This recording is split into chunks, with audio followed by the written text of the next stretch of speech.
Aujourd'hui, acheter un véhicule, ça n'a jamais été aussi compliqué, mais surtout aussi cher. Heureusement, grâce à la chaîne YouTube Atmo, abonnez-vous, nous, ce qu'on aime bien, c'est la simplicité. Et aujourd'hui, je crois que là, on a un petit peu l'éloge de la simplicité avec ces deux bolides. On tente un nouveau format comparatif. Et donc, on va voir laquelle est la meilleure entre ces deux voitures si vous voulez vous régaler. Déjà, spoiler alert, ce sont deux excellents véhicules.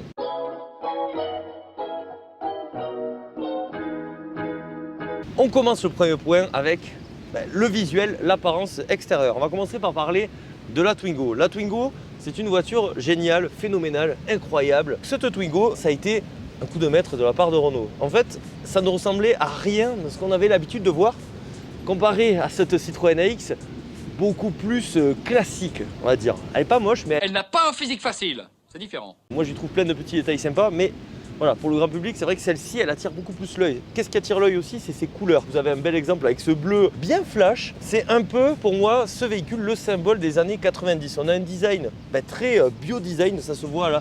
Tout est en harmonie avec la nature, hein, parce que c'est ça le principe du bio-design. D'ailleurs, elle se fond à merveille avec ces montagnes et ces arbres là. Elle est camouflée, cette Twingo, c'est fou. Hein. J'avais fait une vidéo sur la Twingo, hein, ainsi que sur la X forcément. Donc, si jamais vous voulez avoir plus de détails, vous pourrez regarder ces vidéos. Ici, le but, c'est plutôt de faire un comparo et savoir laquelle est la meilleure, entre guillemets. On a un look très orienté monovolume ici. D'ailleurs, ça se voit même sur le profil où on a vraiment un tout petit capot. D'ailleurs, ça se voit vraiment bien comparé à la X. Le capot, il est minuscule. Par contre, l'espace à bord, regardez-moi ça, hein, 3,43 m. Et pourtant, cette voiture, elle est presque déménageuse dans l'âme. On a un petit peu la même chose que la partie avant. C'est toujours très sympa, très mignon. Ce petit logo Twingo, le fameux bouton, tout a été fait à l'économie mais hyper intelligemment avec ce véhicule. Et donc si on va sur l'AX, même si ce modèle date de 94, celui-ci date de 1995, c'est vrai que celle-ci, écoutez, elle est quand même beaucoup plus conventionnelle. Malgré tout, il y a eu un réel effort de fait et c'est ça que j'aime bien en fait, c'est que sa beauté, on la voit pas forcément de prime abord parce que par exemple, on pourrait se dire, bon, ça a été fait un peu à la va-vite, tout ça. Sachez que cette voiture, il y a eu vraiment des études poussées pour la concevoir et ils ont énormément travaillé l'aérodynamisme, ce qui nous permet d'avoir des CX les meilleurs de la catégorie là-dessus. Et puis aussi, la volonté de ce véhicule, c'était de faire la voiture la plus légère possible. Et là-dessus, la X, elle a quand même bien géré parce que celle-ci fait 690 kg quand celle-ci fait 790 kg. Donc on a quand même un écart de 100 kg. Avec des poids aussi faibles, autant vous dire que c'est quand même assez balèze. Bon, malgré tout, le point du design, je pense que vous l'aurez compris, on va le donner à celle-ci. Donc ça fait 1-0 pour la Twingo. Deuxième point, l'habitacle. À l'intérieur de la X, vous le voyez, c'est un peu à l'image de la partie extérieure. C'est très classique, mais moi j'aime bien parce que je trouve ça quand même hyper fonctionnel et pas aussi vilain par exemple qu'une Saxo qui va arriver après, ou la Saxo et l'Exara, tout ça. C'est pour ça que j'aime pas trop ces Citroën. Ça me donne presque un peu envie de vomir quoi, ces voitures. C'est terrible, mais c'est vrai. Hein. Tu sais, ça fait un gloubi-boulga là, c'est dégueulasse. Le point hyper positif, ça vous pouvez pas le voir malheureusement, mais le confort de ces sièges, de cette assise. La boîte elle passe très bien. D'ailleurs, c'est plus l'horrible levier de vitesse que j'avais au début. Le volant là, il est très classique. Il va être changé parce qu'un atmophile adorable m'a donné un volant d'AX Sport. Vous pouvez suivre ça sur J'accélère. On a quand même droit à une instrumentation très claire. En fait, tout est hyper intuitif, je trouve, dans ce véhicule. C'est basique, mais ça fait clairement le boulot. Ici, on a droit quand même à la musique. Là, on fout son téléphone. Bon, ça, c'est moi qui l'ai rajouté. Et hop là. Et là, après, on branche. Et voilà. Et donc, c'est très bien. Dernier point que je trouve hyper sympa. Alors, c'est les contreportes. Déjà, regardez l'état de ces contreportes, absolument magnifique. Et surtout, on peut mettre de l'eau. Vous voyez, il y a un bac là. Moi, j'aime bien boire beaucoup d'eau. Et là, la Rosana, c'est très bon, on peut en boire un peu. Hein. Et ça, il y a vachement de magnésium là. Vous vous rappelez des pubs avec le vieux? Mais il avait raison. Vous avez déjà regardé l'étiquette de Rosana? Il y a des eaux qui sortent qui n'ont pas de gaz carbonique du tout. On peut remettre ça là. Ah, d'ailleurs, j'ai appuyé. Voilà, c'est moi. On peut bien mettre le coude à la portière. Et voilà, on roule comme ça là. On va maintenant s'installer à bord de cette Renault Twingo. Là vraiment je vais faire un focus sur la planche de bord et c'est vrai que c'est hyper mignon. Ne serait-ce que ce volant là, ce volant est très joli, le klaxon. On a des petits aérateurs ronds, le warning. Ici on va avoir un affichage digital, le radio CD, le standard. Il n'y a pas le porte-bouteille, ça c'est un peu dommage. On voit qu'on est quand même sur des voitures à vocation plutôt économique parce que ici, vous n'avez même pas droit à un couvercle de boîte à gants. Par contre, vous avez droit à la documentation officielle Renault Twingo. D'ailleurs, en parlant d'économie, Renault, ils sont allés très loin parce que l'antenne, vous la voyez mieux que moi. Et bien, en fait, ils l'ont mis là pour avoir un peu moins de câbles à tirer. Mais du coup, ils ont économisé, je sais pas moi, 50 centimes de francs à l'époque dessus. Mais quand on vend 2,6 millions d'exemplaires, finalement, ça rapporte un peu d'argent. Citroën, ils ont été là-dessus un peu plus généreux. Dernier point, il y a des rangements absolument partout. Enfin, c'est pas vraiment des rangements, mais c'est des espaces où on peut déposer des affaires. Ça tient pas? Ça vaut pas la corbeille à peine de la Renault 5. L'habitacle de la Twingo, il est plus jovial, il est plus sympa. Tu sens vraiment qu'avec ce véhicule, Renault, ils se sont investis à fond. Là où Citroën est resté quand même assez pragmatique. L'intérieur est très sympa de la X. D'ailleurs, j'ai l'impression que niveau même ressenti qualité, tu vois, ce plastique là, il est peut-être un peu plus sympa sur la X. Le point va à la Twingo pour son intérieur plus original, plus rigolo. 2-0 pour la Twingo. On va regarder maintenant l'habitabilité de ces véhicules parce que c'est important. Parce que vous allez voir, ce sont de toutes petites voitures, 3,43 m ici, 3,50 m pour la X. Et malgré tout, ben, c'est assez bluffant. Donc on va regarder le coffre. Vous savez que j'aime bien moi regarder les coffres en plus, ça tombe bien. De la Twingo. Bon, ça part un peu en vrille, c'est pas grave, on va faire un petit peu abstraction. Bon, il y a un seuil de chargement quand même assez vénère. Par contre, ben, vous voyez, il y a de la place. Hein. Entre 210 et 240 litres. On va reculer. Ah. Et puis du coup, le fait que cette banquette soit coulissante, c'est vraiment hyper bien. On peut optimiser un peu comme on veut. On va regarder maintenant cette Brava X. Première particularité, pour ouvrir le coffre, c'est un truc un peu bizarre. Moi au début je ne comprenais pas, bon, en fait il suffit de tourner. Voilà, et là vous entendez le petit clac. J'ai changé les vérins aussi, ça c'est cool. Un truc que je trouve un peu perturbant, c'est ça là. Voilà, on peut le caler comme ça. Bon ça je crois que c'est un peu artisanal. Sinon, vous avez vu, il y a des choses dedans, forcément, hein. Un petit peu d'huile. Moi, ce que j'aime bien déjà, c'est que le plancher est beaucoup plus plat. Il n'y a pas une énorme marche comme sur la Twingo. Et le coffre est plus grand, 265 litres. Donc déjà, niveau coffre, finalement, la X a un coffre encore plus vaste que celui, vraiment déjà pas mal, de la Twingo. Alors quand on referme, du coup, il faut toujours penser à enlever ça d'abord, sinon ça tape, forcément. Et ensuite, bam. On va voir maintenant les places arrière. Tout ça, on l'englobe dans le même truc. Hein. Belle ouverture de porte. D'ailleurs, grosse porte. Elle est énorme, cette porte. La Twingo est plus courte, mais elle est aussi plus large et plus haute. Ce qui donne cet aspect monospacisant. Le siège se lève, impeccable. Attention. Putain. Et c'est incroyable. Ouais, ben c'est incroyable. Hein. Écoute, qu'est-ce que je te dise, 3,43 m, on est hyper bien. Et puis il y a une sensation en plus d'espace. C'est vrai, hein. Je la connais la Twingo. Je suis déjà monté à l'arrière de ce véhicule, mais c'est vrai que c'est toujours un plaisir, hein, parce qu'on se dit quand même c'est une toute petite voiture. Bah non, c'est excellent. Donc, on va aller voir maintenant la X. Allez, c'est parti. Alors, ça s'est bloqué ou quoi? Non. Un système plus classique, mais pas trop mal. Hop, attention, et là. Alors, bon là, le siège il est vachement reculé quand même. Globalement, on est quasiment dans le même esprit.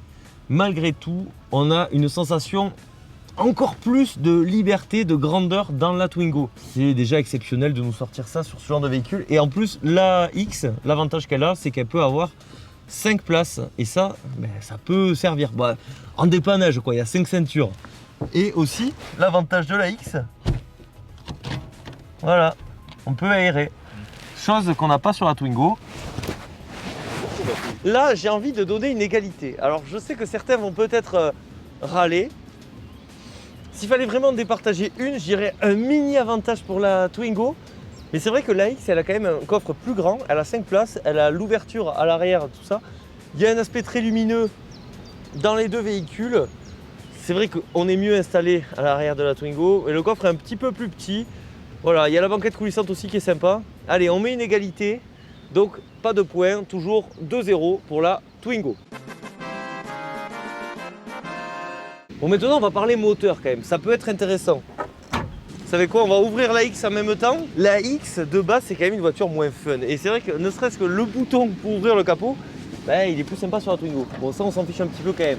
Ah, oh, putain, oh, c'est un peu chaud. impec. Un moteur suintant. Il est bien huilé là. Ouais, c'est bon. Très bon moteur.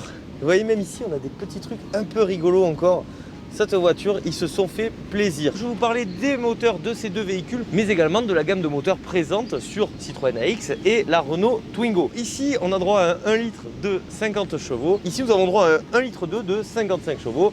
Clé en fonte qui date des années 60 tout de même. Alors, les avantages et les inconvénients de ces moteurs. Bon, ici, c'est un vieux moteur. C'est vraiment un moteur vintage à l'ancienne.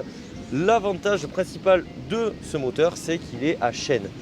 Là-dessus, nous avons le fameux moteur TU, l'incroyable TU, 1 litre 50 chevaux. Normalement, sur le papier, il est assez fiable. Bon, celui-ci aussi, finalement, il y aura quand même des soucis sur ces deux véhicules et globalement même sur l'ensemble des moteurs des gammes. Après aussi, il faut se dire que les voitures ont 30 ans, donc ça peut concerner ou ne pas concerner certains d'entre vous lors de l'achat. On va avoir des soucis de joint de culasse sur ces deux véhicules. C'est des choses qui arrivent, malheureusement.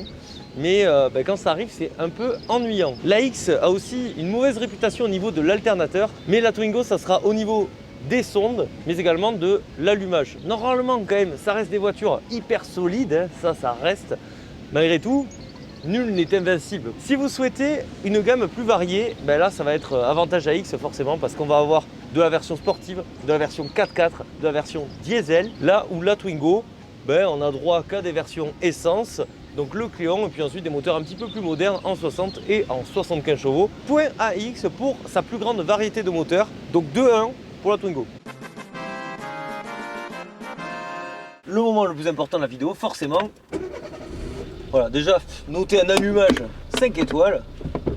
Maintenant c'est parti. Et ce qui est sympa, c'est qu'on va aller un petit peu en montagne. Et vous allez voir que l'AX, c'est la petite voiture préférée des montagnards. Pour un moteur de 50 chevaux, c'est pas trop mal. Le moteur est très souple aussi. Ça, c'est plutôt un point assez positif. Et moi, c'est ça que j'aime bien sur la X, c'est que c'est un moteur pas forcément en accord avec le look du véhicule bien vieillot. Ici, on a un moteur relativement moderne qui a été posé sur nombre de Peugeot et de Citroën jusqu'à quasi début 2010. Incroyable. Là, vous voyez, en fait, elle a une allonge, la voiture, c'est vrai qu'elle marche très très bien. Et en virage, on a un petit peu ce sentiment de flottaison typique Citroën. Attention, voilà, pour les passagers, c'est un pur régal. Mais c'est vrai que ça absorbe bien, un sacré roulis. Malgré tout, moi, je suis hyper confort. Vraiment, c'est un bonheur, ces sièges. Ils ont une dégaine moyenne comme ça. Mais c'est très très très sympa à manier. Vraiment une très bonne voiture et on pourrait se dire qu'en montagne ça va pas forcément être son terrain de jeu, mais détrompez-vous, là je suis en 3e et elle a vraiment du souffle. Alors si je passe en seconde, je vous raconte pas, malgré tout on dirait pas trop, mais ça monte un peu quand même. Je peux vous dire que par exemple la Ypsilon sur du plat, elle marche très bien, étonnamment sportive. Par contre, dès qu'il y a des montées, c'est une catastrophe. Ici, c'est limite l'inverse. Et là, regardez les freins. Là, nous sommes sur une route mythique du Tour de France, le Hautacam. Donc, on va faire l'essai, donc bien sûr, avec la X et après avec la Twingo. Que je vous dise un peu ce que j'en pense. Mais c'est vrai que la X, forcément, je la connais un peu plus, vu que je la conduis souvent, vu que c'est ma voiture. Mais on est pas mal. Voilà, ça crie un peu. En même temps, ça monte, là. Et alors, on a un bruit. Regardez les... Non, c'est quoi? C'est des vaches. Je crois que c'était les chevaux de l'OM. Impeccable, c'est des vaches. Je trouve que c'est un bon test pour cette auto. Là, il y a des aires de chaînage, nous on s'en fout. De toute façon, on n'a même pas de compte tour, on ne sait pas combien de tours on est. C'est marrant parce qu'il y a du roulis, mais elle a presque... On a des sensations de voiture, je vais pas dire sportive, mais dans l'idée, c'est vrai que c'est presque nerveux, quoi. C'est terrible, hein, mais nerveux avec du roulis, quoi. Là, le cardan, la gring. Voilà, les prochains trucs à changer d'ailleurs, ça sera l'embrayage et le cardan. Si certains d'entre vous connaissent des spécialistes du joint de culasse et même de réparation d'AX, beaucoup, et pourquoi pas, s'ils font des bons tarifs, moi ça pourrait potentiellement m'intéresser. Là, le Dodan, mais c'est pas grave, on est en Citroën. Regardez ça, et franchement, les Dodan et toutes les aspérités dégueulasses de la route, la X, elle les traite hyper bien, je trouve. Ça sent un petit peu le chaud. Après, c'est l'ambiance aussi vintage et qu'on recherche. On profite de ces magnifiques paysages. C'est plutôt convaincant pour moi. Je vous rappelle quand même que c'est une voiture qui a au moins 30 ans. On est dans un grand confort. Et écoutez, c'est la Dolce Vita. Par contre, il vaut mieux éviter d'avoir un petit caramel parce que voilà, je pense que ça serait un peu fatal. Et pas fatal bazooka, ça c'est autre chose. Allez, maintenant on va essayer la Twingo. Putain, ça démarre au quart de tour. Ouh, ça vibre! Ça vibre. Ah bah ça vibre plus que la X, oui. C'est une diesel quoi. Je sais pas, c'est bizarre. Ah oui, ça vibre. Alors attention, c'est parti, les loulous. Direction assistée? Non. Ah bon, bah on dirait. Plus assistée que sur la X, j'ai l'impression. Ah, les grandes vitres là comme ça, c'est vrai que c'est... En fait, la X, ils avaient réussi un truc fort. Mais là, avec la Twingo, ils ont réussi un truc encore plus fort. C'est fou, hein. Et derrière, on est beaucoup mieux. Bon, selon le caméraman, derrière, on est beaucoup mieux. Il tenait à le dire. On va voir si c'est aussi nerveux. En vrai, ça marche bien aussi. Étonnamment. C'est vrai que j'avais pas forcément des souvenirs de voitures qui marchent vraiment bien avec la 75. Mais ouais, ça va.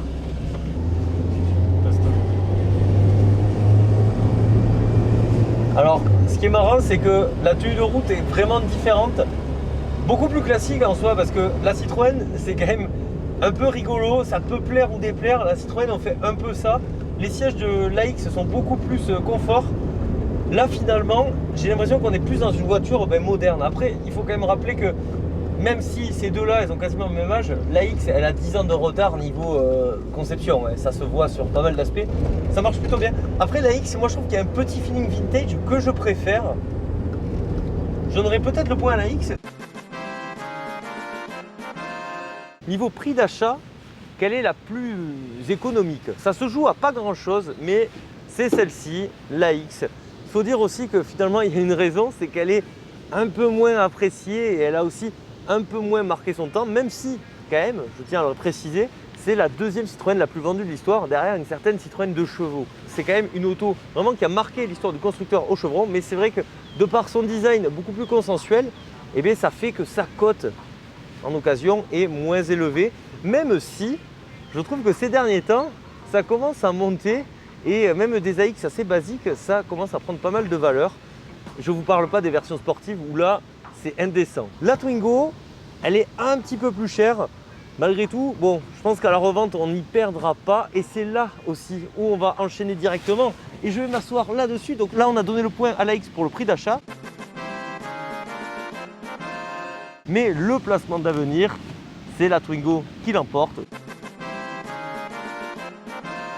J'en parle souvent comme la dernière voiture française qui a vraiment eu un impact générationnel. Ce genre d'auto où on se dit, tiens, il y avait ça et c'était assez incroyable. Il y a la 2 chevaux, il y a la 4L, il y a la Twingo. Niveau prix d'achat, c'est vrai que je ne vous ai même pas mentionné les prix.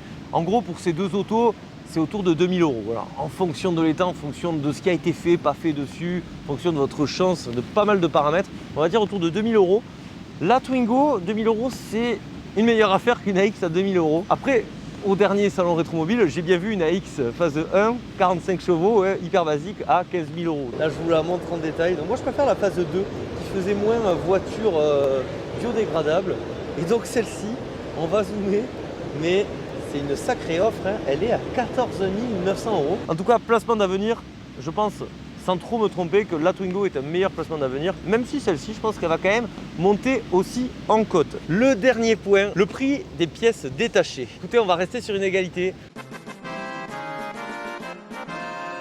Parce que ces voitures, et ça c'est génial, si vous êtes un tant soit peu mécano, ce qui n'est pas trop mon cas, mais bon, je vais essayer de m'exercer avec cette voiture. C'est génial parce que pour vraiment pas cher, on peut tout changer là-dessus. La disponibilité des pièces aussi, les deux, elles sont hyper bien gâtées. Le coût des pièces, c'est un poil moins cher sur la X, mais vraiment ça se joue à pas grand-chose. Et la Twingo 1 avec le moteur Cléon, l'avantage qu'elle va avoir quand même, et c'est un sacré avantage, c'est qu'elle a droit à une chaîne. Les deux voitures se sont vendues autour de 2,6 millions d'exemplaires, c'est énorme. Franchement, on est tranquille. C'est très difficile de départager ces deux véhicules. Malgré tout, pour son côté un peu plus fun, un peu plus osé, je pense que je mettrai la Twingo en vainqueur. C'est paradoxal parce que j'ai acheté une Citroën AX, mais vous inquiétez pas, une Twingo 1, ça arrivera, c'est obligé. La X, moi j'aimais bien aussi parce qu'elle était un peu mal aimée, contrairement à la Twingo où c'est vrai on la voit partout et ça peut être un peu gonflant. Et puis moi j'aime bien acheter des voitures un peu plus improbables, même si la X finalement ça reste quand même une valeur sûre entre guillemets. Si je devais vous orienter vers des versions à choisir, sur la X, moi je vous conseillerais celle-ci, si possible avec le jeu de culasse en forme. Et aussi sur la X, ce qui peut être hyper sympa, ça va coûter quand même pas mal plus cher, mais la GTI. Pourquoi la GTI? Parce que la Sport c'est n'importe quoi, la GT, bof. La GTI, elle est un peu plus moderne, c'est de l'injection, ça fait 100 chevaux pour 795 kg, ça aussi le rapport poids-puissance, je trouve qu'il est assez extraordinaire. Ça va coûter cher, hein. C'est au moins 10 000 €. La Twingo, il y a deux versions vers lesquelles je vous orienterai, ça serait soit les toutes premières comme celle-ci avec le Cléon, ce côté vraiment vintage adorable. Moi avec le vert là, de lancement, je la trouve sublime et c'est cette version que je chercherai principalement, ou alors les dernières entre 2006 et 2007 parce que comme ça on peut rouler en ville critère 2, attention en Twingo 1 quand même, ça c'est assez rigolo, avec le 75 chevaux qui nous donne un petit peu plus de polyvalence et niveau fiabilité c'est aussi vraiment très très bon. Dans tous les cas ça ne sera pas des mauvais choix ces véhicules, c'est des autos qui ont véritablement marqué leur temps et c'est pour ça qu'on en fait un essai 30 ans après, hein, parce que 94-2024, c'est incroyable et c'est aussi mon âge, cette bonne vieille titine, l'autre 29 ans derrière. C'est vraiment des autos qu'on ne retrouve plus aujourd'hui. Ah ben si tiens, on me dit dans l'oreillette que la Renault 5 et la IC3, ben finalement, vous voyez un peu tout ce qu'on a décrit dans cette vidéo, et ben on le retrouve sur ces nouvelles versions. Et c'est assez énorme je trouve, dans le sens où la Renault 5, elle en fait des caisses sur plein de détails et son look. Et finalement l'aspect technique moteur, elle va pas dire le délaisser mais le mettre un peu plus de côté. Tout le contraire de la IC3 et tout le contraire de cette Citroën AX qui de base on se dit bof et finalement eh bien, elle est quand même beaucoup plus réussie que son style assez passe-partout ne le laisse croire quoi. Donc je trouve ça assez marrant finalement de faire le parallèle avec ces deux véhicules qui vont sortir cette année. J'ai hâte d'ailleurs de les essayer et pourquoi pas de les comparer comme ici, là on pourra revenir au Sayette directement, ça serait bien marrant, hein. Renault, Citroën France, n'hésitez pas à m'envoyer des voitures dans les Hautes-Pyrénées, ça serait assez fun je pense à tourner. En tout cas mes chers atmophiles, cette vidéo un petit peu particulière se termine ici, j'espère qu'elle vous a plu, si c'est le cas vous pensez au like, à l'abonnement, c'est hyper important, j'en ai postillonné tellement c'est important, vous vous rendez compte. N'hésitez pas aussi à me dire ce que vous pensez de ce nouveau type de format. Ça faisait un moment que j'avais envie de le mettre en place. C'est compliqué forcément de faire des essais comparatifs, surtout avec mes modestes moyens. Et puis aussi, il faut comprendre que derrière, il y a des personnes qui filment. Merci beaucoup. Donc, je ne peux pas en ramener non plus 50. Malgré tout, le plus important, c'est pas ça. Vous savez, c'est quoi le plus important? C'est prendre soin de soi. Donc, prenez soin de vous. C'était Atmo. Je vous dis à la prochaine. Bisous. Ciao.